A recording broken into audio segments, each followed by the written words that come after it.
Aujourd'hui, je vais te parler de qu'est-ce qui peut attrister le Saint-Esprit. En réalité, le Saint-Esprit est beaucoup plus affecté, influencé par ce qui se passe à l'intérieur que par ce qui se passe à l'extérieur.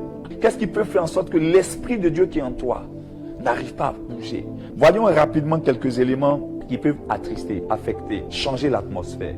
La première chose, c'est l'amertume. L'amertume, c'est tout sentiment qui te rend amer.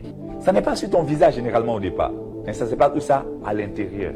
Beaucoup d'entre vous, à cause du fait que vous avez laissé certaines choses rentrer dans votre cœur, le Saint-Esprit n'a plus à vous parler. Lorsque tu sens que quelque chose est en train de te mettre dans une forme d'amertume, chasse ça. Après l'amertume, toute animosité.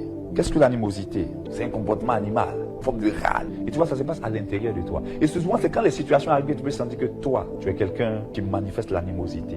Il dit ensuite toute colère. Ça veut dire que la colère des hommes n'accomplit pas la justice de Dieu. Alors, lorsque tu sens que les choses te mettent en colère, sache que dans une telle atmosphère, le Saint-Esprit ne peut pas se manifester. Et le diable aime te mettre à l'intérieur dans ce genre d'environnement-là.